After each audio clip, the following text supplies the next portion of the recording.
ये जो दिनचर्या है, सुबह जगे, सोचा मन में विचार करते चलो खेत की तरफ चले, वही अपना डोल डाल हो आए और अपना धान में पानी देखा है, पानी है अथवा सूख गया है तो और बम्बा खोल दे, है ना, ऐसा कुछ। तो ये सब हमारी रोजाना की मासिक या छमाही या हमारी ये वार्षिक प्रक्रियाएं हैं जो कई सालों से हम करते चले जा रहे हैं। लेकिन जब भी कभी हमारे मन में ज्ञान की उत्सुकता होती है, ज्ञान की प्यास जगती है, ये बार बार नहीं जगती, इसका कोई एक विशेष क्षण होता है, विशेष लम्हा होता है और वह क्षण हमारे जीवन में एक बार ही घटित होता है। परीक्षित जी समझ रहे हो ना, महाराज परीक्षित को श्राप कितनी बार लगा? एक बार लगा, है नहीं? और जब पता पड़ा महाराज परीक्षित को तुम्हें श्राप लगा है, 7 दिन बाद मर जाना है और वो भी ऐसे नहीं मरना, तक्षक के काटने से मरना है, तो उनको ना ये एहसास हो गया कि मेरे जीवन में वास्तव में ये 7 ही दिन बचे हैं जिनमें मैं कुछ कर सकता हूँ। अगर मैं गृहस्थी में फंसा रहा, अपने राजकाज को देखता रहा, मन में ये विचार कर लिया भाई 7 दिन बचे हैं तो और लड्डू जलेबी खा लो, जितने खाई जाए उतने 7 दिन में, है ना, 7 दिन में जितनी रबड़ी खाई जाए रबड़ी खा लो, 7 दिन में जितने फल खाए जाए उतने फल खा लो। नहीं, 7 दिन में जो 7 दिन उन्हें मिले थे, उन 7 दिनों में उन्होंने अन्न जल का त्याग कर दिया, उन्होंने सब छोड़ दिया। उन्होंने विचार कर लिया कि मैं पूरी जिंदगी फल खाता रहा, पूरी जिंदगी आभूषण पहनता रहा, पूरी जिंदगी मैंने भोजन किया, पूरी जिंदगी मैंने राज्य किया, लेकिन मिला क्या मुझे? अब मेरे पास जो 7 दिन है मैं उसके लिए कहाँ जाऊं? अचानक देखो ये होता है विवेक, एक विवेक जगा उनका, और विवेक जगते ही वो कहाँ पहुंचे? माँ गंगा के किनारे पहुंचे। किस लिए पहुंचे? कि वो 7 दिन कैसे जीते हैं, कैसे जीने हैं, उसके लिए माँ गंगा बताएंगी, उसके लिए माँ गंगा आदेश करेंगी। और देखो वहां आदेश हुआ भी, टाइम से बोलेंगे एक बार राधे राधे। बात बड़ी गहरी है, परीक्षित जी समझ में आ जाए तो ज्यादा बढ़िया, और नहीं समझ में आए तो और बढ़िया, क्योंकि ऐसी चीजों को समझने से फायदा ही क्या? कल को पत्नी ये कहेगी व्यास जी तुमने हमारा आदमी गंगा जी भेज दिया, क्या लाभ? अभी गृहस्थी में हो तो गृहस्थी में आनंद के साथ रहो। लेकिन मैं एक बहुत बड़ी बात कह रहा हूं कि जिस दिन हमें जीवन को जीने की अभिलाषा और जीवन को प्राप्त करने की अभिलाषा हो जाएगी, उस दिन हम ज्ञान की तरफ दौड़ेंगे कि हमें वास्तव में जिंदगी जीनी कैसे चाहिए, कि ऐसे ही हमारे जो पुरखा जीते चले आ रहे ऐसे ही जीनी चाहिए। हमारे बाबा हुए शादी की, हमारे पिताजी हुए उन्होंने शादी की, हम हुए, हम बड़े हुए हमने शादी की, हमारे बच्चे हुए, हमारे बच्चे भी ऐसे, यही क्रम चल रहा है। कुछ नया हुआ क्या? आपके परिवार ने, किसी के परिवार ने कुछ नया किया क्या? और नया कब होता है? जब भी नया हुआ है तब उस समय मन में क्लेश हुआ है, लेकिन आगे जाकर के वो क्लेश एक आनंद में परिवर्तित हो गया, एक आनंद में बदल गया है। कौन चाहता है? क्रांति के लिए बहुत बड़ी ताकत हृदय में होनी चाहिए। आपको कथा परसों सुनाई जाएगी। भगवान श्री कृष्ण ने ब्रजवासियों से इंद्र की पूजा को बंद करा दिया। ब्रजवासियों ने कृष्ण भगवान से पहले इंद्र की पूजा बंद नहीं की, और मेरे कन्हैया ने इंद्र की पूजा को बंद कराया। और ये क्रांति छोटी मोटी क्रांति नहीं थी, बहुत बड़ी क्रांति थी। हमारे जीवन में कभी कोई बदलाव लाने की कोशिश करते हैं, कोई परिवर्तन लाने की कोशिश करते हैं? डर लगता है, समाज क्या कहेगा, घर के क्या कहेंगे, है क्या होगा, कहीं ऐसा न हो समाज में हमारी हंसी हो जाए। और मैं सत्य कहता हूँ, जब भी कभी हम कोई नया कार्य करते हैं तो उसका प्रारंभिक बेस, उसकी पहली व्यवस्था हंसी की ही है। समाज हंसी ही उड़ाएगा, और जब हंसी उड़नी बंद हो जाएगी तो फिर विरोध होगा। विरोध पर भी आप डटे रहे तो फिर उसे स्वीकार कर लिया जाएगा। ये 3 अवलंबन हैं जो आपको प्राप्त करने ही पड़ेंगे। श्राप लगा महाराज परीक्षित को, और जब महाराज परीक्षित को श्राप लगा तो उन्होंने सब कुछ छोड़ दिया, सब त्याग दिया। कहाँ पहुंचे? माँ गंगा किनारे, जहाँ विभिन्न प्रकार के विभिन्न नामों से अपने आप में तेजस्वी थे, महान गुणों से ओतप्रोत थे, ऐसे संत वहां पधारे। संतों का दर्शन राजा को मिला। और महाराज परीक्षित जब संतों को देखते हैं तो क्या कहते हैं, आहो देखो तो मैं कितना धन्य हूँ, मैंने संत का अपमान किया, उनके गले में सर्प डाला, उनको अब शब्द भी कहे, लेकिन लोगों ने इस पर गौर नहीं किया। गौर इस पे किया कि एक ब्राह्मण ने श्राप दिया, मैं 7 दिन बाद मरने वाला हूँ। तो संत लोग जो आए वहां विशेषकर राजा के उद्धार के लिए तो आए ही, लेकिन कुछ संत, कुछ लोग, कुछ वहां की जनता ऐसी भी आई तो देखते हैं कि मरेगा कैसे। 7 दिन है, देखते हैं कि मरेगा कैसे। सबको छोड़ के गंगा किनारे आया है। उस भीड़ में उद्धार करने के लिए एक बार प्रेम से बोलेंगे राधे राधे। आइए संत भगवान पधारे हैं, आपका स्वागत है। बोलो गोविंद भगवान की। संत जी के लिए महाराज एक कुर्सी की व्यवस्था हो, बड़ा प्यारा भाव। और भी कुर्सियां हैं, आइए जुड़ेंगे। श्री सुखदेव स्वामी पधारे और सुखदेव स्वामी से महाराज परीक्षित ने 2 प्रश्न किए जिनको मैं कल बता चुका हूं, फिर भी मैं दोहराता हूं आपके सामने।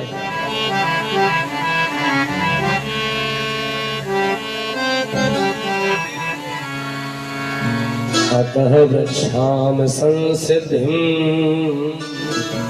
योगिनां परमं गुरुं पुरुषस्य यत् कार्यं म्रियमाणस्य सर्वदा। जो मरने वाला हो, म्रियमाणस्य सर्वदा, वो क्या करे।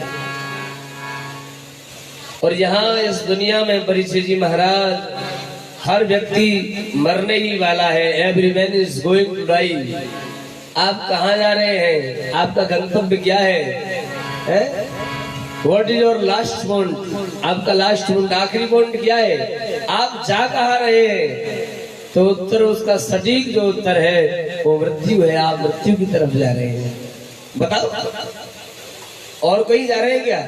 अब जाने में रास्ते में जो जो काम करने पड़ रहे हैं आपको, उनकी कोई वरीयता, बहुत वैल्यू से जुड़ जाते हैं तो बहुत आनंद है, क्योंकि भजन आपकी मृत्यु में आनंद लाने वाला है।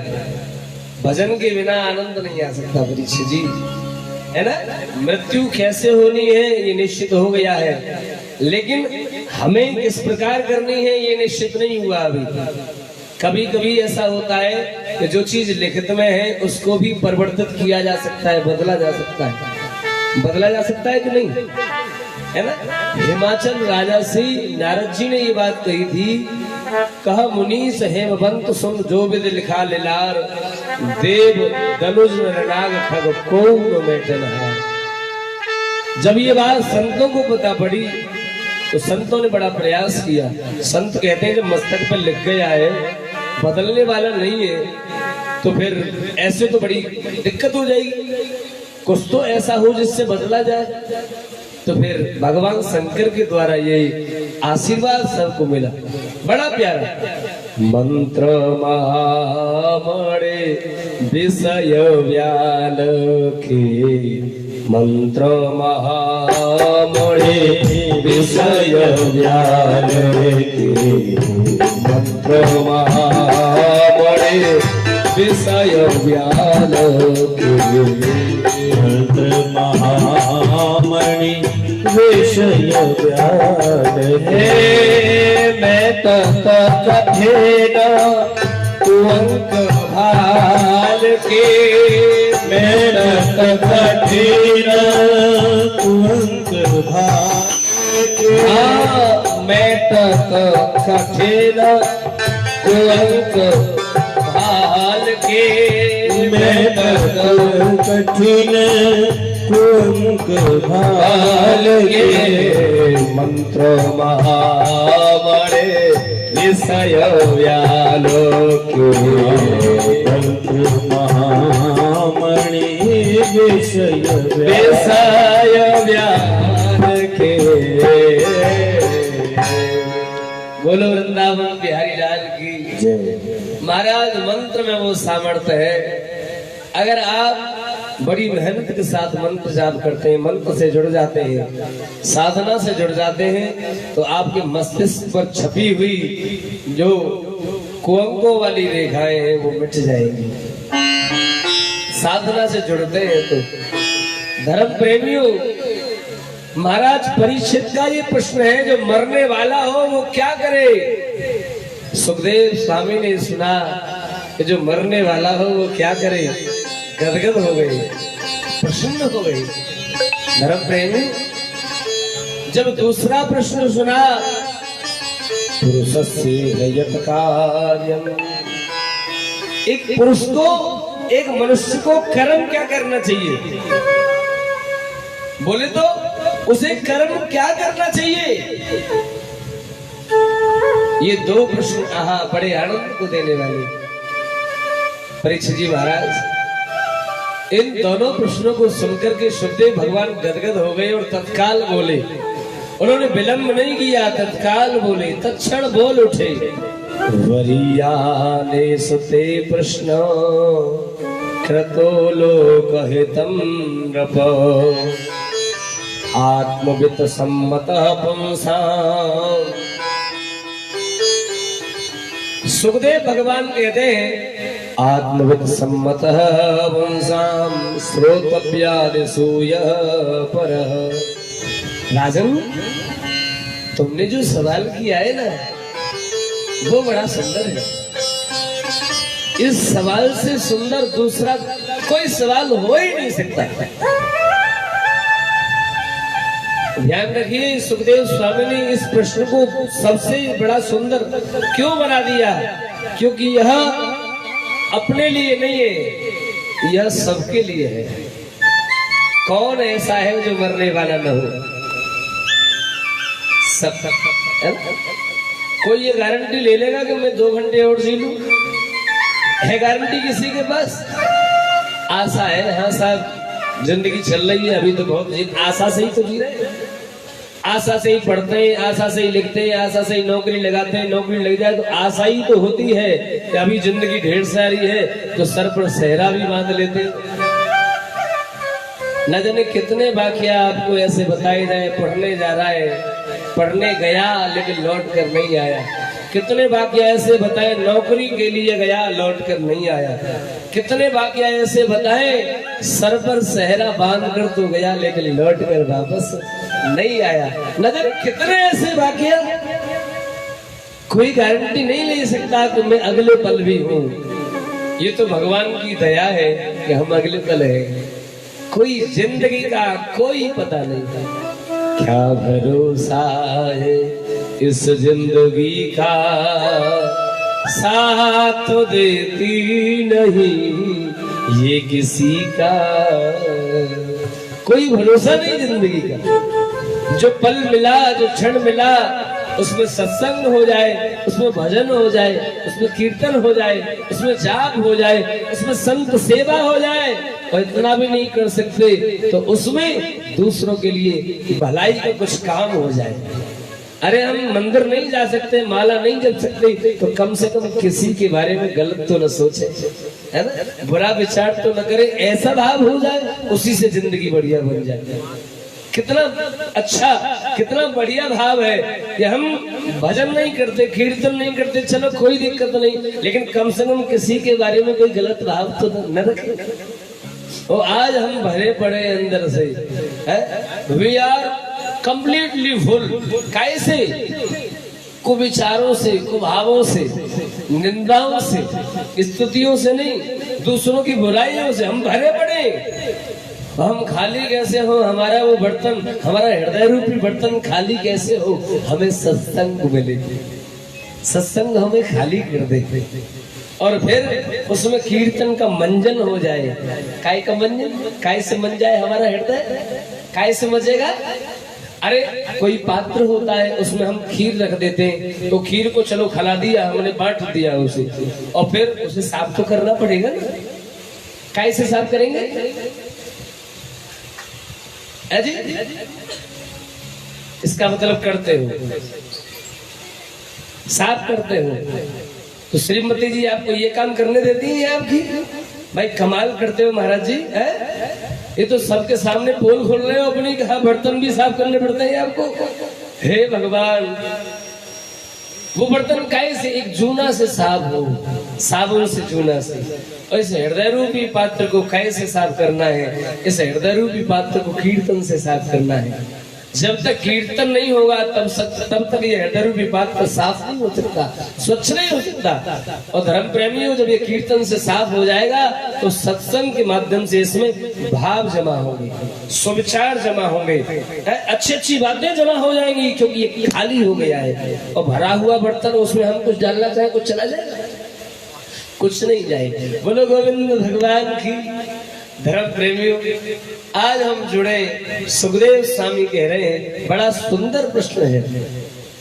अरे जो अपने लिए विचार करता है, जो अपने लिए सोचता है, वह स्वार्थ का प्रश्न लेकर के आता है। और स्वार्थी व्यक्ति कभी सुंदर नहीं हो सकता, अच्छा नहीं हो सकता।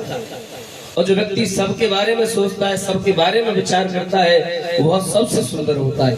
कहते हैं, किसी ने कहा मरना है उसका भला जो जिए अपने लिए, मरना है उसका भला जो जिए अपने लिए, जीना है वह जो मर चुका, जीना है वह जो मर चुका गैरों के लिए, औरों के लिए। जिसने अपनी जिंदगी को औरों के लिए मिटा दिया, वह जिए, वह जिए।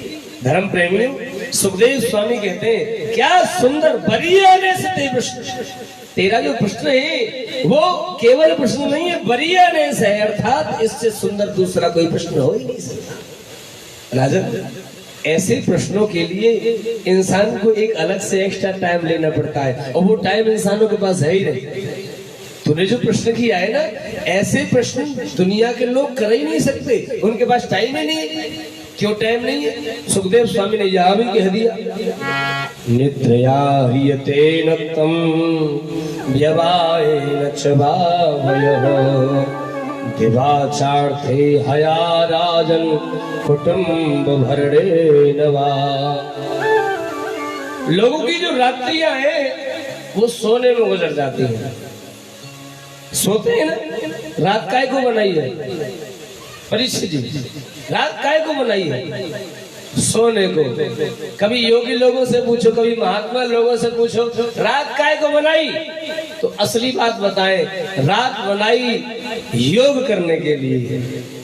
वो योगी लोग, महात्मा लोग रात्रि में योग करते हैं, साधना करते हैं, लेकिन भोगी लोग सो जाते हैं, खर्राटे मारे लंबे लंबे। भोगी लोग सो जाए, योगी लोग जागे। सुखदेव स्वामी कहते हैं, निद्रया ह्रियते नक्तम विवायेन च भावयः। ये रात लोगों के सोने में गुजरती है, या फिर व्यवायेन च भावयः, स्त्री प्रसंग में गुजर जाती है। और दिन दिवाचार्थे हया राजन, दिवाचार्थे हया राजन। दिन लोगों का अर्थ की हया में, अर्थ की हया बोले तो धन दौलत के कमाने में, लाओ पैसा कमाओ पैसा, अथवा कुटुंब भरणेन वा, कुटुंब के भरण पोषण में ये दिन गुजर जाता है। रात्रि सोने में चली जाती है, दिन कुटुंब के लिए या धन के लिए गुजर जाता है। अब एक समय क्या ऐसा है जिसमें भजन हो? कोई एक समय ऐसा हो जिसमें आप भजन कर रहे हो, आप धन्य हैं। और अगर आप रात को सो जाते हैं, दिन में कुटुंब के भरण पोषण में लगे रहते हैं, तो आप कैसे सिद्ध करेंगे अपने आप को आप मनुष्य हैं? कैसे सिद्ध करेंगे? नीति सूत्र कहता है, आहार निद्रा भय मैथुनम च सामान्यमेतत् पशुभिर्नराणाम्। आहार, परीक्षित जी इधर ध्यान दो। आहार माने भोजन, निद्रा सोना, भय माने डरना, और मैथुन माने संतान उत्पत्ति करना। ये चारों चीजें पशुओं में और मनुष्य में एक जैसी ही होती हैं। पशु भी सोते हैं, पशु भी खाते हैं, पशु भी डरते हैं, संतान पशुओं की भी होती है, अंतर है क्या? सेम है। तो फिर मनुष्यों में एक्स्ट्रा क्या है? धर्मो हितेषाम् अधिको विशेषो धर्मेण हीना पशुवे समान। मनुष्य में धर्म विशेष है, धर्म ज्यादा है। पशुओं में धर्म नहीं होता, मनुष्य में धर्म है। और मनुष्य फिर धर्म के साथ नहीं जीता है तो फिर पशु में और मनुष्य में कोई अंतर नहीं। धर्म प्रेम में गोस्वामी जी ने ये बात मानस के उत्तरकांड में लिखी। जैसे जैसे कलयुग बढ़ेगा वैसे वैसे लोग अपनी संतानों को धर्म की शिक्षा नहीं देंगे। कोई बच्चा गीता हाथ में लेने तो क्या कहेंगे? बेटा ये रखो रखो, ये बुढ़ापे में पढ़ना। चाहे आंखें काम करे नहीं बिल्कुल भी बुढ़ापे में।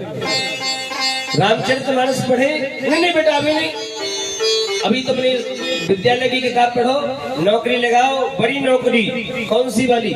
जिसमें ज्यादा पैसा कमे, बड़े मोटे पैकेज वाली नौकरी लगाओ और फिर बड़ी दहेज वाली शादी करो।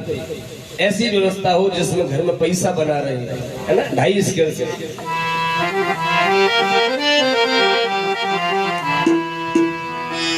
मातो पिता बालकन बुलावे, तो पिता बालकन बुलावे। मातो पिता बालकन बुलावे, मातो पिता बालकन बुलावे। उदर भरे धर्म सिखावे, उदर भरे धर्म सिखावे। उदर भरे धर्म सिखावे। कलयुग की व्यवस्था है। बच्चों को माँ बाप बुलाते हैं और क्या संदेश देते हैं? ऐसा कर्म करो जिससे पेट भरे, है ना। और पेट के लिए भगवान ने लिखा है कि जिसको मैंने जन्म दिया है उसके भोजन की व्यवस्था भी मैंने। तो फिर लोगों ने बदल दिया थोड़ा सा। गोस्वामी जी ने लिखा उदर भरे ते धर्म सिखावे, बोले तो पेट भरे ते धर्म सिखावे। कुछ लोगों ने कहा भाई क्यों चिंता कर रहे हो जब परमात्मा ने जिम्मेदारी ले रखी है कि मैंने जन्म दिया है तो मैं पेट भी भरूंगा। तो लोगों ने बदला और लोग कहते हैं कि साहब पेटी भरे ते धर्म सिखावे, पेट नहीं फिर पेटी कर दो। और पेटी काहे की? आप समझ रहे हो, पेटी काहे की? पैसा की पेटी। जितनी पेटी भर लोगे, जितने खोखा तैयार कर लोगे, उतने बड़े आदमी बन जाते। ये कलयुग की व्यवस्था, जहाँ लोग धर्म को वैल्यू कम देते हैं, जहाँ लोग श्रद्धा को वैल्यू कम देते हैं, जहाँ केवल धन की वैल्यू है, जहाँ केवल धन को ही बड़ा मानते हैं। जिसके पास धन है वही सबसे बड़ा है, चाहे वो बेशक कुकर्म करने वाला है, वो कर्म की संज्ञा नहीं जानता। चाहे वो बहुत बड़ा पापी है, लेकिन अगर धनवान है तो लोग उसको पूछते हैं। ये कलयुग की व्यवस्था है। सदाचारी व्यक्ति है, उसके पास धन नहीं है, गरीब आदमी है, तो लोग न जाने कैसे कैसे नाम दे देते हैं। वो सदाचारी लेकिन लोग उसे बेईमान कह रहे हैं। वो सदाचारी लेकिन लोग उसे चोर कह रहे हैं। वो सदाचारी लेकिन लोग उसे न जाने कैसे कैसे नामों से नवाज दे। ऐसी स्थिति में महाराज परीक्षित से सुखदेव स्वामी कहते हैं, कोई भी व्यक्ति जो मरने वाला हो, परीक्षित जी पॉइंट की बात, कोई व्यक्ति जो मरने वाला हो वह अपने जीवन में ऐसा एक काम करे। कौन सा काम करे अपने जीवन में? एतावान सांख्य योगाभ्याम स्वधर्म परिनिष्ठया जन्म लाभ परः पुंसाम् अन्ते नारायणे स्मृति। चाहे वो योग हो, अष्टांग योग हो, चाहे वो भक्ति का योग हो, चाहे उपासना का योग हो, चाहे वो कर्म योग हो, किसी भी प्रकार से या फिर अपने धर्म से, प्रेम से बोलो राधे राधे राधे राधे। अच्छा, एक निवेदन करूं, आप तो क्षत्रिय है, आपको पता है क्षत्रियों के धर्म कौन से होते हैं? नहीं, मैं क्यों बताऊं? नहीं, मैं क्यों बताऊं? मैं आपसे पूछ रहा हूं, आपके सर के बाल सफेद होने, अभी तो नहीं है, डाई वाई ले रही है, अभी तो कोई दिक्कत नहीं, लेकिन धीरे धीरे करके सफेद तो होंगे ना। तो ऐसी स्थिति में हमें पता होना चाहिए ना कि हम क्षत्रिय हैं, तो हमारा धर्म कौन सा है, हमारे कैसे कितने धर्म है हमारे, है ना। और धर्मों में धर्म कितने धर्म का मेरा मतलब ये नहीं कि धर्म अलग अलग, धर्म तो एक ही है, लेकिन हमारे लिए धर्म में क्या व्यवस्था है ये हमें पता होना चाहिए। कोई ब्राह्मण है तो ब्राह्मण को पता होना चाहिए ना कि उसके धर्म क्या क्या है। ऐसे ही कोई वैश्य है तो उसको पता होना चाहिए। और आज की स्थिति में चाहे वो ग्राम समाज हो या शहर समाज हो या नगर समाज हो, विशेषकर न ब्राह्मणों को पता, न क्षत्रियों को पता, न वैश्यों को पता हमारे धर्म क्या क्या है, हमें किस प्रकार जीना चाहिए, हमारे कर्मों की पद्धति क्या क्या है। ऐसा क्यों जानते हो? क्योंकि हमें धर्म सिखाया ही नहीं जाता। घर में रहते तो घर में भी हमें धर्म नहीं सिखाया जाता, हम विद्यालय में रहते तो विद्यालय में भी धर्म नहीं सिखाया जाता, हम नौकरी पे चले जाए तो नौकरी पे भी धर्म नहीं सिखाया जाता। हमें धर्म सिखाया क्या जाता है? हम संतों के पास पहुंच जाए तो वहां से ही माँ बुला लेते हैं, इधर आओगे, महात्मा के पास मत जाओ। वो महात्मा के पास जाओगे तो महात्मा तुम्हें अपने स्तर की बात बताएंगे, धर्म की बात बताएंगे, और फिर तुम धर्म का प्रवचन घर में करोगे तो मामला गड़बड़ होगा। बड़ी भयंकर स्थितियां हैं आज की डेट में। एतावान सांख्य योगाभ्याम स्वधर्म पर निष्ठया, अपने धर्म से गीता कहती है स्वे स्वे कर्मण्य विरतः संसिद्धिम लभते परः।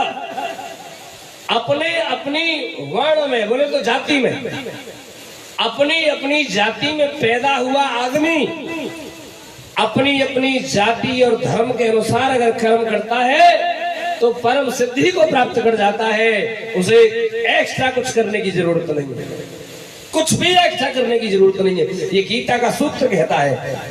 तो हम अपने आप को छोड़ करके भाग रहे हैं, हम स्वयं के कर्मों को छोड़कर भाग रहे हैं। कोई दूसरा दिखाई देता है, थोड़े से आकर से धुआनी को उधर भागे नहीं। स्वयं पर डट जाओ, स्वयं पर रुक जाओ। थोड़ा सा क्लेश तो लगेगा, थोड़ा सा क्लिष्ट तो होगा, लेकिन स्वयं पर रुक जाओगे तो पार हो जाओगे। इधर उधर भाग जाओगे तो भटक जाओगे, कभी जिंदगी में पार नहीं हो पाओगे महाराज, कभी जिंदगी में पार नहीं हो पाओगे। अपना धर्म कैसा भी हो, स्वयं का स्वधर्मो निधनम श्रेय, गीता का श्लोक है। स्वधर्मो निधनम श्रेय परधर्मो यमाय। दूसरे का धर्म कितना ही सुंदर क्यों न हो, दूसरे का धर्म कितना ही तुम्हें रोज मिठाई खिलाने वाला क्यों न हो, लेकिन भयावह है, नष्ट कर देगा, समाप्त कर देगा। और अपना धर्म कितना ही गरीबी देने वाला हो, अपना धर्म कितना ही मुसीबत देने वाला हो, लेकिन अपना धर्म आनंदमय है। अपने धर्म में मरोगे तो आनंद प्राप्त कर जाओगे, और दूसरों के धर्म में मरोगे तो क्लेश प्राप्त कर जाओगे। स्वयं में बने रहो, अपने में बने रहो भाई, अपने में इकट्ठे हो जाओ। और जब अपने में इकट्ठे हो जाओगे तो आनंद होगा अपने धर्म से। एतावान सांख्य योगाभ्याम स्वधर्म पर निष्ठया, अपने धर्म की निष्ठा से क्या करे, इतना कर्म करे। एतावान सांख्य योगाभ्याम स्वधर्म पर निष्ठया, स्वधर्म पर निष्ठया जन्म लाभ परः पुंसाम। ये श्रीमद् भागवत का श्लोक चल रहा है, दूसरे स्कंद के पहले अध्याय के श्लोक चल रहे। क्या कहा? जन्म लाभ परह पुंसाम अंते नारायण स्मृति। जन्म लाभ अगर लेना चाहते हैं तो जन्म लाभ का एक ही काम है, कौन सा? अंते नारायण स्मृति, अंत में नारायण की स्मृति बनी रहे। लेकिन ये साधारण नहीं है, हाथ बांधकर बैठने से ये काम नहीं हो सकता। इस काम के लिए तो आप सभी ने रामचरितमानस में पढ़ा होगा। जन्म जन्म मोरे यतन कराही, जन्म मुनि यतन कराही, जन्म जन्म मोरे यतन कराही, जन्म जन्म मुनि यतन कराही, नाम मुख आवत नाही, नाम रूप आवत नाही। ओ श्री राम जय राम जय जय राम, श्री राम जय राम जय जय राम, गाओ श्री राम जय राम जय जय राम, श्री राम जय राम जय जय राम, श्री राम जय राम जय जय राम, श्री राम जय राम जय जय राम, गाइए श्री राम जय राम जय जय राम, श्री राम जय राम जय जय जय जय जय जय जय जय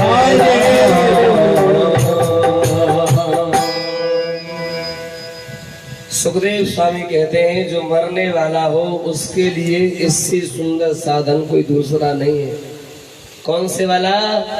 जन्म लाभ परह पुंसाम अंते नारायण स्मृति। कुछ भी करके जन्म का लाभ लेने के लिए अंत में नारायण की याद बनी रहे, ऐसा कर्म जीवन में हो नहीं हो पाता। लाख प्रयास करे नहीं हो पाता। सारी जिंदगी जो रिहर्सल हुआ है, सारी जिंदगी जिसका रिहर्सल हुआ, अंत में परफॉर्मेंस भी उसी की होगी।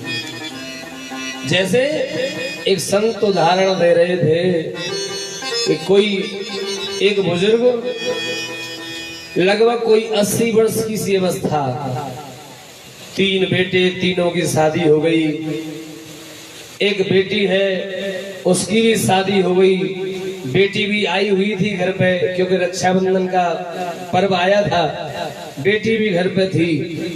लेकिन जो ये बुजुर्ग थे, इन बुजुर्ग की चारपाई घर से बाहर निकल गई थी।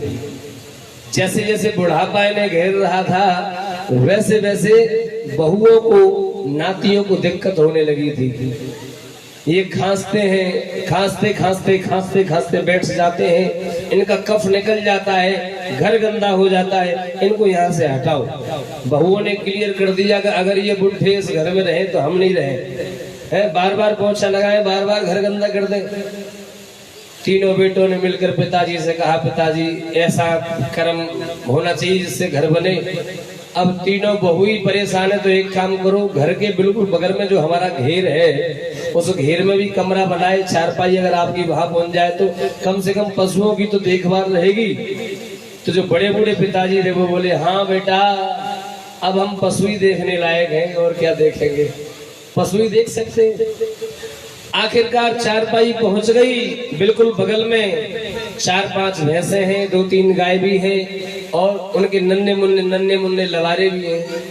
सब आराम से वहीं रहते हैं। बहुएं भी जाती हैं, सास भी जाती है काम करने। और एक दिन मकान बनाए 3 मंजिल, और 3 मंजिल में, तीनों ही मंजिलों में 3 भाई बटे हुए हैं।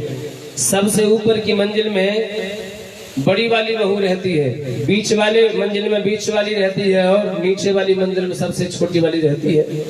और एक दिन सबसे छोटे वाली जो थी वो ऊपर गई कपड़ा सुखाने के लिए छत के ऊपर। उसी समय बड़ी वाली पहुंच गई। छोटी वाली कपड़े सुखा रही थी, बड़ी वाली अपना इधर उधर ताका झाकी कर रही, घूम रही। उसने अचानक ही देखा भैंसों की तरफ। देखूं तो सही भैंसों ने पानी पी लिया कि नहीं पिया। अचानक क्या देखा परीक्षित जी, पैसा मत को किसी के, कथा पे ध्यान दो। अचानक बड़ी वाली ने क्या देखा कि चारपाई के ऊपर ससुर जी लेटे हैं और लंबी लंबी सांस ले रहे हैं, हाथ भी चलाने की कोशिश कर रहे हैं, कुछ भूल नहीं पा रहे। दौड़ी दौड़ी ऊपर से अचानक नीचे आई और अपने आदमी को बोली, देखो कहा हो तुम, जल्दी जल्दी चलो, जल्दी चलो, पिताजी कुछ कहना चाहते, जल्दी चलो। इस बात को देखा छोटी वाली ने, छोटी वाली दौड़ के तुरंत नीचे पहुंची, सबसे नीचे। उसने भी अपने आदमी को बोल दिया। अब बीच वाली को भी पता पड़ गया। पता पड़ने में नंबर 1, तुरंत पता पड़ा। बीच वाली ने भी अपने आदमी को तुरंत फोन मिला दिया, कहाँ हो, कौन से, जल्दी आ जाओ, बहुत जल्दी। तीनों भाई इकट्ठे होकर के पिताजी के पास पहुंचे। तीनों बहुएं भी पहुंच गई। पता पड़ा सासू माँ को, सासू भी पहुंच गई, बेटी भी आई हुई थी, बेटी भी पहुंच गई। पूरा घर इकट्ठा हो गया। पिताजी लंबी लंबी सांस ले रहे हैं, लंबी लंबी सांस चल रही है, बोल नहीं पा रहे कुछ भी। कुछ कहना चाहते हैं, कुछ कहना चाहते हैं, लेकिन कुछ कह नहीं पा रहे। बड़े वाले बेटे ने तुरंत डॉक्टर को फोन मिलाया, डॉक्टर साहब जल्दी आओ। डॉक्टर साहब पधारे, अपना सूटकेस लेकर के। डॉक्टर साहब ने हालत देखी, अग्नि गिर गई, पता नहीं कब चले जाए, कोई पता नहीं। बड़े वाले ने कहा, कोई तरीका ऐसा है कि बोल दे, कुछ बता दे। तो बड़ा वाला, छोटा वाला, बीच का सब जानते थे कि पिताजी ने ब्याज पे पैसा बहुत उठाया है। बाई चांस 1-2 लाख रुपए बता दिए तो बल्ले बल्ले हो जाए। बड़े वाले ने कहा, डॉक्टर साहब कोई इंतजाम करो, पिताजी भूल जाए, कोई इंतजाम करो कैसा। डॉक्टर साहब कहते हैं, इंतजाम तो है, इंजेक्शन लगेगा 1, बोल जाएंगे। लेकिन ये नहीं कह सकता कि 5 मिनट बोले कि 2 मिनट बोले। नहीं, बुलवा दो, बस इतना कर दो, बुलवा दो। 25,000 का इंजेक्शन है। एक बार को बड़ा वाला सब कपा गया। 25,000 का। बहू ने थोड़ा सा कंधा मारा, कोई बात नहीं, 25,000 तो है, 2-4 लाख बता दिए तो हमारे ही होंगे वो, क्योंकि इंजेक्शन हम लगवा रहे हैं, हमारे ही तो होंगे। अब हुआ क्या, उसने कह दिया, अच्छा दरअसल क्या है, आदमी भी जब बड़ा बूढ़ा हो जाए तो स्वयं निर्णय ले, फिर भी पूछता है घर में, लेकिन बड़ा बूढ़ा होने पर वो स्वयं निर्णय लेता है। लेकिन जब युवा होता है ना, पत्नी के साथ युवावस्था में रहता है, तो बिना पत्नी के निर्णय नहीं ले सकता। अब पत्नी ने अगर कह दिया, थोड़ा सा कंधा लगा दिया, हाँ कह दो डॉक्टर साहब से, डॉक्टर साहब ने तुरंत इंजेक्शन भरा और लगा दिया। 2 मिनट में असर दिखाया इंजेक्शन ने। और पिताजी आज अपनी कर्कश आवाज में, अपनी वही टूटी हुई आवाज में, फैली हुई आवाज में, कमजोर आवाज में कहते हैं, अरे बालको कहाँ हो तुम, बड़ो बारो लाला कहाँ है। और बड़ो बारो बगल में खड़ो, बिल्कुल, हाँ पिताजी मैं ये रहा। और बीच बारो कहाँ है, मैं ये रहा पिताजी। और छोटो बारो कहाँ है, मैं ये भी आपके पैरों के पास। अरे तुम्हारी माँ कहाँ है। वो माँ बोली उनकी, हाँ मैं यही हूँ आपके पास में। और तुम तीनों की बहू कहाँ है। ये नहीं, पास में ही है। लाली कहाँ है, लाली यही नजदीक ही है। तो जी बताओ तुम सब करिका रहे हो, ये पट्टा जा झाड़ू चलाए जा रहे हो, खड़ी खाए हो, बड़ी बड़ी मुश्किल से धन जोड़ जोड़ के जमा करो, तुम जा सत्यानाश कर रहते रहे हो। क्या को एक पुरानी सी झाड़ू पड़ी थी और एक पट्टा उस झाड़ू से लग गया, खुल के आ गया होगा और झाड़ू पर चबाने लगा। ये दृश्य देखने के बाद बाबा को बर्दाश्त नहीं हुई और लंबी लंबी सांसें चलने लगी। बड़ी मुश्किल से, बताओ 60 रुपए की झाड़ू आती है और 60 रुपए कम है। और ये दृश्य देख करके बाबा की लंबी लंबी लंबी लंबी लंबी लंबी सांस चलने लगी। हे भगवान, आज तो पट्टा झाड़ू चला रहा है, कल को न कितना बड़ा नुकसान करे, कितना बड़ा नुकसान हो जाए। अरे तुम सवरे घर के करकार है हो, जो बड्डा झाड़ू चलाए जा रहे हो, तुम पे एक झाड़ू नहीं बचाई जाए। कम से कम भैया मैंने जो संपत्ति कमाई है, जाको नेका तो ध्यान धरो। और इतना कहे कि बड़े बूढ़े बाबा उड़ गए है वो काम, गोविंदा मन में है गए 25,000 पानी में, सब 25,000 पानी में। तो मेरा जो निवेदन है, वो मेरा निवेदन यही है, अंते नारायण स्मृति। परफॉर्मेंस कैसी होगी, जैसा रिहर्सल होगा, तो कुछ ऐसा नियम जीवन में हो जिससे हम अंत में एक पल को तो नारायण को याद करें। और ध्यान दीजिए, मैं सत्य कहता हूं, जिस व्यक्ति के जीवन में नियम नहीं है वह व्यक्ति पशुवत ही है। जैसे पशुओं के जीवन में कोई नियम नहीं होता, ऐसे ही मनुष्य नियम नहीं धारण के, नियम होना बहुत जरूरी है। प्रातःकालीन उठना, जो एक टाइम बनाया है उठने का, उसी टाइम से उठो। नहाना, उसके बाद घर की दिनचर्याओं को करना, अथवा खेती है तो खेती पर जाना, दोपहर को नहाना। नियम बहुत जरूरी है, नियम से कल्याण हो जाए। जन्म लाभ परह पुंसाम अंते नारायण स्मृति, अंत में नारायण की याद बनी रहे, ऐसा कुछ हो। सुखदेव स्वामी ने जब ये बात कही तो महाराज परीक्षित ने एक बात वहां कही, भगवान अब 7 दिन मेरी आयु के बचे हैं, अब मैं कैसे ऐसा नियम बनाऊं, किस प्रकार बनाऊं जिससे मेरा कल्याण हो। अब तो असंभव सा लगता है, पूरी जिंदगी नहीं किया, 7 दिन में क्या कर पाऊं। तो सुखदेव स्वामी कहते हैं 7 दिन तो बहुत है, 7 दिन तो बहुत है, तुम्हें जीवन का कल्याण करना है ना। तो जीवन का कल्याण करने के लिए 2 घड़ी काफी है। कोई प्रमाण? हाँ, महाराज खटवांग हुए एक, उन्होंने 2 घड़ी में अपना कल्याण किया। 2 घड़ी बोले तो नहीं पता, परीक्षित जी महाराज हमारे बताए 2 घड़ी माने क्या होता है, नहीं पता? पता है? बताओ। एक टाटा की, एक HMT की, 2 घड़ी। अरे ये घड़ी माने समय की सीमा। 1 घड़ी बराबर 24 मिनट। कितनी मिनट? 24 मिनट। तो 2 घड़ी बराबर 24 दूनी पहाड़े याद नहीं, 24 की अभी 5 तक पढ़े तो 5 तक ही पहाड़े याद है। 24 दूनी 48, बच्चों ने बता दिया है। 24 दूनी 48 मिनट बोले तो 2 घड़ी। अब बताओ 48 मिनट कितनी देर में गुजर जाए, हालांकि 48 मिनट में ही गुजरे, लेकिन कितना समय लगे, ऐसा लगता है पल में गई। ये जिंदगी खिसक रही है, मुट्ठी में बालू भर के हम जब मुट्ठी को दबाते हैं तो बालू खिसकती, जितना मुट्ठी को दबाएं उतनी बालू निकले, जितना मुट्ठी को दबाएं उतनी बालू। ऐसे ही जिंदगी हमारी जा रही है, जिंदगी खत्म होती जा रही है। सुखदेव स्वामी कहते हैं राजन बिल्कुल घबराने की जरूरत नहीं है, 7 दिन है ना, 7 दिन तो है ना, परेशान मत हो। मैं तुम्हें भागवत सुनाऊंगा, मैं तुम्हें भागवत सुनाऊंगा, कल्याण हो जाएगा तुम्हारा। तो महाराज परीक्षित ने पूछा, वैसे हालांकि इसमें नहीं है, मैं अपनी तरफ से कह रहा हूँ इस बात को, मेरी तरफ से। ये भागवत किसी और को भी सुनाइए, जो मुझको सुना रहे हो वो किसी और को भी सुनाइए। सुखदेव स्वामी बोले नहीं, और किसी को नहीं सुनाई। तो फिर क्या गारंटी है कि 7 दिन में मेरी व्यवस्था ठीक बन जाए? गारंटी क्या है? अरे पहली बार तुमने कोई दवाई की खोज की, तुम्हें मिल गया मरीज, और मरीज से तुम क्या, ठहरो, मैंने अभी दवाई की खोज की है, इस दवाई को पी लो ठीक हो जाओगे। गारंटी क्या है? किसी और को ठीक किया है क्या? और किसी और को ठीक नहीं किया है तो मेरे ऊपर प्रैक्टिकल करके देख रहे हो। बाई चांस तुमने तो प्रैक्टिकल किया मेरे ऊपर, और मेरा प्रैक्टिकल में गोविंदा है ना बोलो हो गया, है ना। सुखदेव स्वामी ने यहाँ प्रमाण के लिए एक श्लोक और दिया, वो प्रमाण भी देते हैं। पहले कहा कि मैं इदम भागवतम नाम पुराणम ब्रह्म संहितम अधीतवान द्वापरादो पितृद्वैपायनादहम, मेरे पिता ने जिस शास्त्र को, जिस भागवत को लिखा है उसको मैं तुम्हें सुनाऊं। परीक्षित ने पूछा प्रमाण क्या है? तो सुखदेव स्वामी कहते प्रमाण ये है कि जिसके श्लोकों को सुनकर के मैं बोले तो सुखदेव मैं परिनिष्ठतो नैर्गुण्या उत्तम श्लोक लीलया गहीत चेतारा दर्शे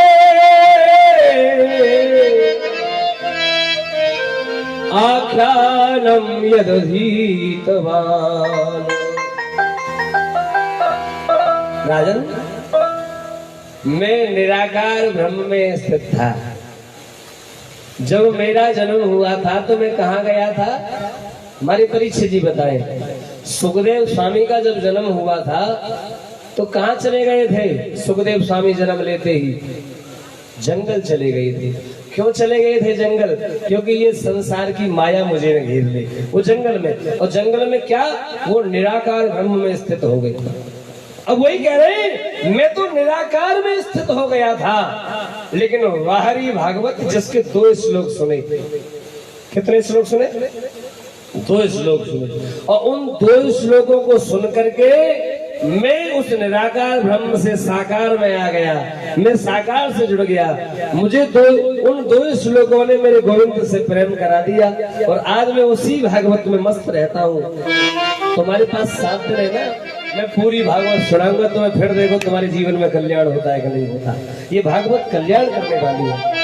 धर्म प्रेमियों, हमारे पितरों को, हमारे मन की अशांति को दूर करने का, हमारे पितरों को उतारने का अगर कोई इस दुनिया में साधन है तो सिर्फ श्रीमद् भागवत है, दूसरा कोई साधन नहीं है।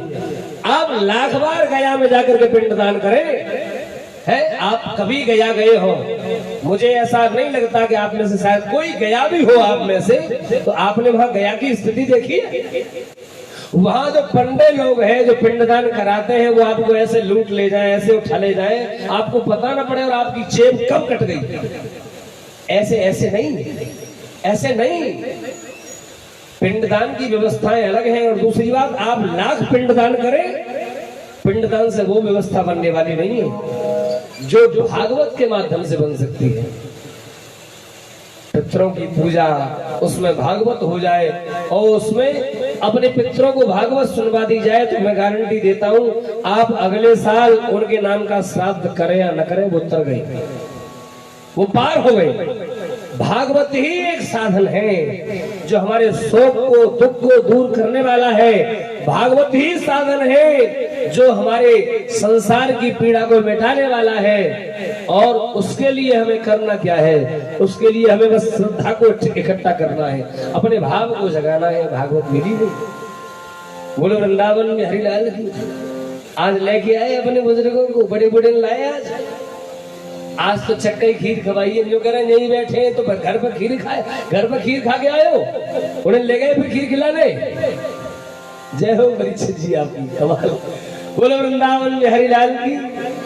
धर्म प्रेमियों, इस प्रकार जब सुखदेव स्वामी ने कहा तो फिर महाराज परीक्षित ने यह भी कहा कि आप तो ज्ञानी हैं गुरुजी, आप तो ज्ञानी ही, आपने निराकार से अपने आप को साकार में ले लिया। हम उतने ज्ञानी कहाँ हैं? हम कैसे निराकार से साकार में आए? हम कैसे साकार से निराकार में जाए? हम अपने मन में कैसे उस गोविंद को बिठाएं? कोई तरीका है? बताओ प्रिय भक्तजनों, मैं निवेदन करता हूँ, जिसके मन में भय बैठ गया हो, क्या वह भगवान की स्तुति कर पाएगा, आराधना कर पाएगा, कथा सुन पाएगा? बताओ तो जरा। जिसके मन में डर बैठ गया हो, डरपोक आदमी पूजा कर पाएगा? जिसके मन में डर है वो नहीं कर पाए।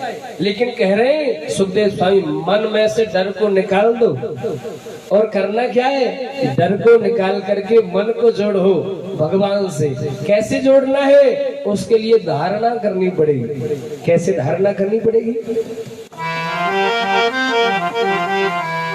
मनो निर्विषयं युक्ता ततः किंचन स्मरेत् यच्छ्रे धारणया धीरो हंति या तत्कृतं मनम्। मन में से संसार के भावों को निकाल करके भगवान की धारणा करो भैया। और भगवान की धारणा करने के लिए महाराज परीक्षित पूछते हैं, यथा संधार्यते ब्रह्मं धारणा यत्व सम्मता या रसी या हरे दासो पुरुषस्य मनोमलन। किस प्रकार धारणा हो? धारणा करने का तरीका क्या है? तो देखो, धारणा करने का तरीका बड़ा सुंदर बता रहे हैं। जितासनो जित श्वासो जित संगो जितेन्द्रियः स्थूले भगवतो रूपे मनः संधारयेद्यया।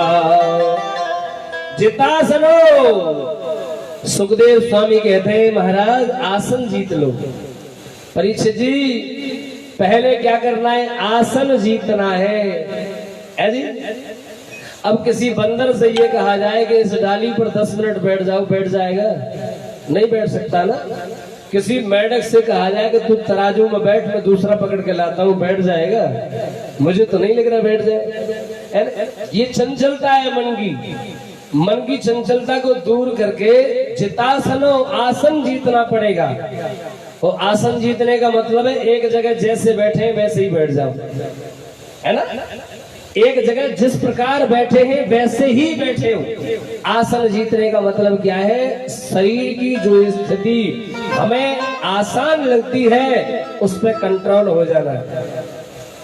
अरे भैया, मन को कंट्रोल करना लोग चाहते हैं, शरीर कंट्रोल में नहीं है ना। पहले शरीर पर कंट्रोल हो, शरीर की कंट्रोल के बाद में फिर कर्मेंद्रियों पर कंट्रोल हो, कर्मेंद्रियों की कंट्रोल के बाद में फिर ज्ञानेंद्रियों पर कंट्रोल हो। अगर आप नियम पूर्वक चलते हैं तो मन पर भी कंट्रोल होगी। और लोग क्या कहते हैं, भैया आंख कब्जा में ना आए, कान कब्जे में ना आए, वाणी कंट्रोल में ना आती, जा वजह से कलेश हुए। अरे भैया पहले शरीर तो कंट्रोल में हो जाए। आंखों को, कानों को, वाणी को कंट्रोल करना साधारण नहीं है, ये बहुत बड़ी चीजें हैं। इनको कंट्रोल में करने के लिए पहले पंच तत्वों से बना हुआ ये शरीर तो कंट्रोल में हो। एक आसन बन नहीं पाता, एक स्थिति शरीर की बन नहीं पाती, और हम चाहते हैं कि आंखों को, इंद्रियों को कंट्रोल में करें। छोटी मोटी चीज है क्या। एक संत प्रवचन कर रहे थे, संत ने कहा इंद्रियों को छोड़ो, अभी इंद्रियों को छोड़ो, मन को भी छोड़ो, पहले शरीर पर कंट्रोल करो। शरीर पर कैसे कंट्रोल करनी है, कैसे कंट्रोल करनी है शरीर पर? अच्छा, उन्होंने तरीका बताया एक, उस तरीके को मैं भी बताऊं? नहीं, पहले पूछ लो। ए परीक्षित जी, जो तरीका उन्होंने बताया संत जी ने, उस तरीके को मैं भी बताऊं फ्री में? उसे करो तो बताऊं, करोगे हो नहीं मुझे पता है, बिल्कुल करोगे ही नहीं महाराज, कर ही नहीं पाओ। वो तरीका बताया है कि आसन लगाकर बैठो 10 मिनट, एक आसन से बैठने की कोशिश करो बस। ऐसी स्थिति में सबसे पहले तुम्हें शरीर में ढेर सारी जगह खुजलियां मिलेंगी, खुजलियां। कभी नाक पर उठेगी, कभी कान के पास उठेगी, कभी कंधे पर उठेगी, कभी कमर पर उठेगी। अगर आपने उस खुजली को खुजाने के लिए अपना हाथ उठा दिया तो वो खुजलियां उठती ही रहेंगी, और जिंदगी में कभी तुम उन खुजलियों को मिटा नहीं पाओगे, कभी नहीं मिटा पाओगे। तो फिर 10 मिनट का आसन है, ये शुरुआत है। उस 10 मिनट के आसन में आप बैठो, और बैठने पर अगर आपके कंधे पर, नाक पर, कान पर खुजली उठती है तो उठने दो, हाथ मत उठाओ उस खुजली को मिटाने के लिए। 1-2 बार और उठेगी, 1-2 बार और उठेगी, फिर कभी नहीं उठेगी। बोलो गोविंद भगवान की। इस प्रकार धीरे धीरे शरीर पर, इंद्रियों पर, पहले कर्मेंद्रियों पर, फिर ज्ञानेंद्रियों पर धीरे धीरे विजय प्राप्त करें। और इंद्रियों पर विजय प्राप्त हो जाएगी तो स्वाभाविक बात है, ये मन भी कंट्रोल में आ जाएगा। मन कहा जाता है जहां तुम्हारी आंखें देखती है ना। मन कहा जाता है जहां तुम्हारे कान सुनते हैं। मन कहा जाता है जहां बाड़ी का संपर्क हो गया है। मन कहा जाता है जहां नाक का संबंध है। यही तो चल रहा है मन। आंखों ने कुछ देखा, मन में चिंतन वही चल रहा है। कानों ने कुछ सुना, मन में वही बातें चल रही है। नाक सूंघ के आ गई, वही चर्चा चल रही है कि साहब आज तो प्रेम प्रोग्राम में घुसते ही दूसरे वाले मकान में देसी घी की हलवा किसी खुशबू आ रही थी, वही चर्चा चल रही है। देसी घी का हलवा बनाया होगा, बताओ। हम वहां से गुजर आई, अगर भीतर घर में घुस जाते तो आज हलवा ही मिल जाता। मन में ऐसा चिंतन चले। मन में अपना क्या है? मन में अपना कुछ नहीं। मन में इंद्रियों का जमा किया हुआ है, जिसका चिंतन चलता रहता है, बार बार चिंतन चलता है। मन में अपना कुछ भी नहीं, कुछ भी। ऐसी स्थिति में धारणा का रूप बताया है। कौन सा? जितासनो, आसन जीते। और आसन जीतने के बाद, अच्छा आसन कैसे जीते, किसी ने पूछा है? कौन सा तरीका ऐसा आसन जीत लो? उसके लिए सबसे पहला जिता हारो, आहार जीत लो। और जिसने आहार जीत लिया है वो आसन भी जीत लेगा। और जिसने आहार ही नहीं जीता, सब्जी स्वादिष्ट आ गई, थोड़ा सा छुपी हुई हरी मिर्च भी आ गई, सिरके का अचार आ गया, तो और 2 रोटी फालतू चली गई। और किसी दिन सब्जी में स्वाद नहीं है, नमक ज्यादा पड़ गया है, अथवा मिर्च ज्यादा है, अथवा कोई और बढ़िया चीज लगाकर खाने के लिए नहीं है, तो फिर क्या? 4 रोटी खाते थे, आज 2 ही खाई। पत्नी पूछ रही है आज पूरा भरपेट भोजन क्यों नहीं किया? तो क्या जवाब दे रहे? आज सब्जी में स्वाद नहीं है, इसलिए। आहार पर विजय प्राप्त जब तक नहीं होगी तब तक आसन भी जीता नहीं जाएगा। और एक चीज और, आहार जीतने के लिए धर्म प्रेमियों, उसका नियम भी तो हो कि हम सुबह इतने बजे आहार करते हैं, शाम को इतने बजे आहार करते हैं। ये नहीं कि बाजार चले गए और बाजार में थोड़ा सा मन कराया और वो एक चीज देखी है मैंने आजकल बाजार में बहुत ज्यादा बिक रही है, विशेष ज्यादा। उनका आकार भी तो चूहे टाइप होता है। क्या होते हैं वो? मैं कल शाम को बाग पर गया था घूमने के लिए, तो यहाँ बम्बे पर भी वो चीज चल रही थी। क्या चीज है परीक्षित जी बताएंगे?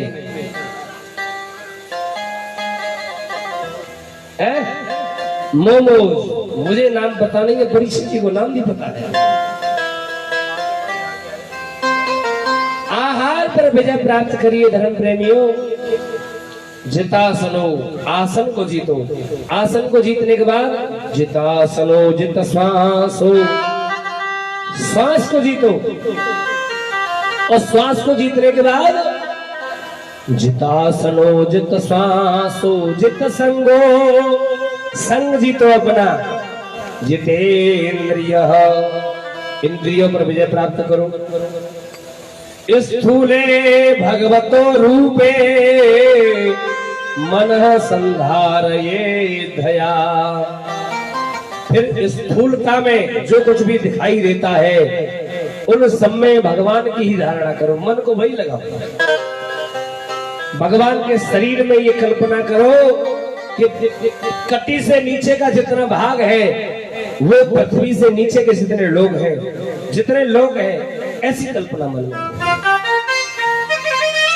आकाश को उधर में पेट के रूप में आकाश की कल्पना कर लो। जितनी हड्डियां शरीर में है, ये पहाड़ पर्वत जितने भी हैं, इनकी कल्पना करो। जितनी भी नदियां बह रही हैं, भगवान की नाड़ियां समझो, कल्पना करो। भगवान के वक्ष स्थल को धर्म मानो, पीठ को अधर्म मान के चलो। धूप लेते हो? धूप सूर्य भगवान की धूप सेकते कभी अपने आप को धूप में? कैसे सेकते हैं? सामने बैठकर या पीठ करके? सामने बैठकर। और हमारे शास्त्र कहते हैं कभी भी सूर्य भगवान से धूप सामने से नहीं लेनी चाहिए। धर्म को सिकाई की जरूरत नहीं है, अधर्म को सिकाई की जरूरत है। जब भी कभी धूप ले तब पीठ के माध्यम से, पीठ को सेके, ऐसा शास्त्र में वर्णन है। और धर्म प्रेमियों, सूर्य चंद्र आदि को भगवान के नेत्र समझे, 10 दिशाओं को कान मान करके चले। जो कुछ भी दिखता है, जो कुछ भी, वो सब भगवान का ही स्वरूप समझे। जैसे हम सोने के आभूषणों में कल्पना करते हैं, ये अंगूठी है, ये कुंडल है, ये झाले हैं, ये चैन है, ये सीतारामी है, ये मंगलसूत्र है, कल्पना करते हैं ना, ये ऐसे तो देखते हैं। लेकिन वास्तव में न अंगूठी है, न झाले है, न कुंडल है, न सीतारामी है, न चैन है, न लौंग है, न बारी है। वास्तव में सोना है। वास्तव में क्या है? सोना है। वो तो आकार बना लिए हमने। ठीक उसी प्रकार इस संसार में हम देख रहे हैं कि ये पेड़ है, दीवार है, ये नल है, ये मैट है, ये गद्दे हैं, ये सब चीज हम देख रहे हैं। ये विभिन्नता हमें उन गुणों के माध्यम से दिखाई देती है, लेकिन ये विभिन्नता नहीं है, ये सब परमात्मा का स्वरूप है, ये मेरे गोविंद का स्वरूप है। ऐसा भाव हमें बना लेना चाहिए। और इस प्रकार भगवान की जब धारणा होगी तो ये मन भगवान में स्थित होगा। योग के माध्यम से बताया है, अपने प्राणों को मूलाधार चक्र से योग के माध्यम से उठाए, मूलाधार से विशुद्धि अनाहर मणिपुर स्वादिष्ठान पार करते हुए इस आज्ञा चक्र में प्राणों को लाए। ये दोनों भौं के बीच में यहाँ जहाँ तिलक लगाया जाता है, जहाँ माताएं बिंदी लगाती हैं, ये दोनों भौं के बीच में जो जगह है ये है आज्ञा चक्र। और इस आज्ञा चक्र पर प्राणों को ला करके आप, अगर आप समर्थवान हैं, आप योग जानते हैं, तो आप किसी भी लोक में जा सकते हैं। चाहे वो ब्रह्म लोक हो, चाहे वो इंद्र का लोक हो, चाहे वो सत्य लोक हो, चाहे वो महर लोक हो, अहिर लोक हो, आप जा सकते हैं। और अगर आपको कहीं जाने की इच्छा नहीं है तो प्राणों को यहाँ से और ऊपर ले जाओ, और ऊपर और ऊपर। और यहाँ जहाँ चुटिया रखते हैं, ये भी एक द्वार है, ये भी एक चक्र है, जिसको कहते हैं सहस्त्रार चक्र, जिसको कहते हैं ब्रह्मरंध्र। इस ब्रह्मरंध्र के माध्यम से अपने प्राणों को आप निकाले, सीधे ठाकुर जी के धाम को पहुंच जाए। बोलो गोविंद भगवान की, बोलो वृंदावन बिहारी लाल की। ये 10वां द्वार है। माताओं, शरीर में 9 द्वार होते हैं। कितने द्वार होते हैं शरीर में? 9, लेकिन ये 10वां द्वार। आप सभी ने एक बहुत पुराना गाना सुना होगा शिव रंजनी के माध्यम से, बड़ा प्यारा। रंग महल के, बड़ा प्यारा है तो फिल्मी गाना, लेकिन संदेश कितना प्यारा है धर्म प्रेम, कितनी प्यारी बात है। रंग महल के 10 दरवाजे, रंग महल के 10 दरवाजे, ना जाने कौन सी खिड़की खुली थी, सैया ने कैसे गए नैना लड़ी थी, सैया ने कैसे गए नैना लड़ी। रंग महल के 10 दरवाजे, रंग महल के 10 दरवाजे, ना जाने कौन सी खिड़की खुली थी, सैया ने कैसे गए नैना लड़ी थी, सैया ने कैसे गए नैना लड़ी। ओ जाने कौन गली गए श्याम, ओ जाने कौन गली गए श्याम, बादल अपना बिस्तर बंदे, बादल अपना बिस्तर बंदे, मौत की वाली घड़ी है, चल रे मुसाफिर तेरी गाड़ी खड़ी है, चल रे मुसाफिर तेरी गाड़ी खड़ी है। बिना टिकट तू पकड़ जावे, यम की फौज तुम्हें लगावे, बिना टिकट तू पकड़ो जावे, यम की फौज तुम्हें मार लगावे। हे राम नाम की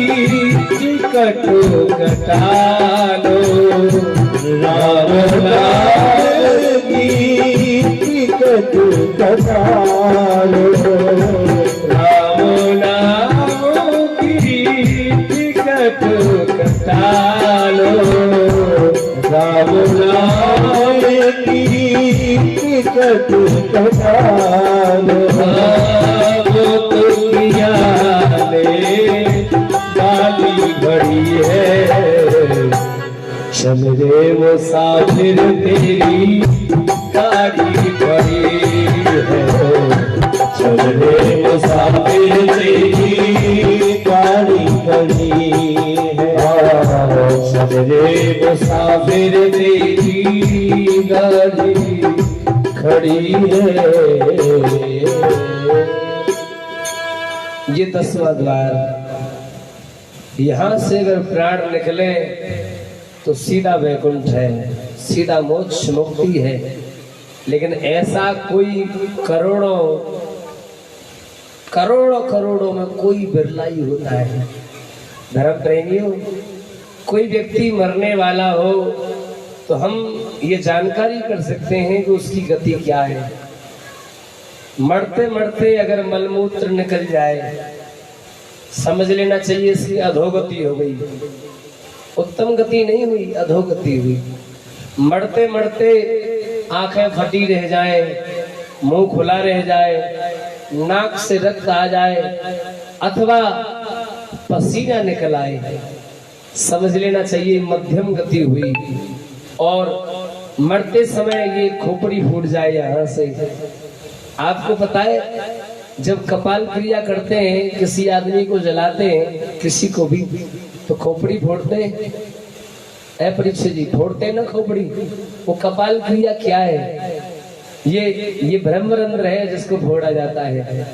और कल्पना क्या की जाती है? शरीर में 10 प्राण होते हैं, 5 मुख्य होते हैं, प्राण, अपान, व्यान, समान, उदान। ये 5 प्राण तो तभी निकल जाते हैं जब इंसान मरता है। इंसान मर जाए, वो हिल नहीं पाए, डर नहीं पाए, बोल नहीं पाए, उसकी पलकें गिर नहीं पाए, वो फिर वो स्टॉप हो गया, वो ऑलवेज स्टॉप हो गया। फिर ऐसी स्थिति में उसमें 5 प्राण अब भी है। प्रमाण क्या है? मरने के बाद भी शरीर फूल रहा है। मरने के बाद तो मिट्टी बन गया ना, फूल क्यों रहा है? मरने के बाद वो अकड़ रहा है, मरने के बाद उसमें दुर्गंध आने लगी है, कीड़े पड़ रहे हैं उसमें। ये 5 उप जो प्राण है उनके नाम है नाग, कृकल, कूर्म, देवदत्त और धनंजय। 5 उप प्राण होते हैं जो उसमें होते हैं।